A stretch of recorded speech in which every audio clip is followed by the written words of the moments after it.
ৰাজন, তুমি সঁচাকৈয়ে এজন মহাত্মা। মই মোৰ দিব্য দৃষ্টিৰে সকলো দেখিলোঁ, যি হ'ল তোমাৰ ৰাজমুকুটত বহি থকা কলিৰ প্ৰভাৱত হ'ল। ইয়াত তোমাৰ একো দোষ নাই, এই দোষ সময়ৰ। সেইকাৰণে এই কথা ভাবি ভাবি মোৰ হৃদয়খন বিষাই গৈছে।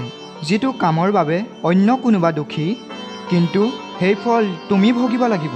যাৰ প্ৰভাৱতেই নহওক কিয়, দুখ মই কৰিছোঁ যেতিয়া, শাস্তিও ময়েই পাব লাগিব। হে মুনিবৰ, আপুনি মোক যি শাস্তি দিব খোজে দিয়ক, আনন্দৰে মই কৰিম গ্ৰহণ। নহয় ৰাজন, মই তোমাক এই শাস্তি দিব বিচৰা নাই। জনকল্যাণৰ বাবে ময়েই এই শাস্তি পাব বিচাৰোঁ, কাৰণ মই তোমাক দোষী বুলি ভবাই নাই। যদি মই পাৰিলোহেঁতেন জনকল্যাণৰ বাবে সেই শাস্তি তোমাৰ হৈ মই নিজেই ল'লোহেঁতেন। তোমাৰ দৰে ধৰ্ম ৰক্ষা কৰা ৰজাক এই কলিযুগত প্ৰজাগণে ক'ত পাব? তোমাৰ দৰে ৰজাক বচোৱাটো জনকল্যাণৰ কাম, কিন্তু কি কৰিবা, মোৰ বাবে একোৱেই নাথাকিল।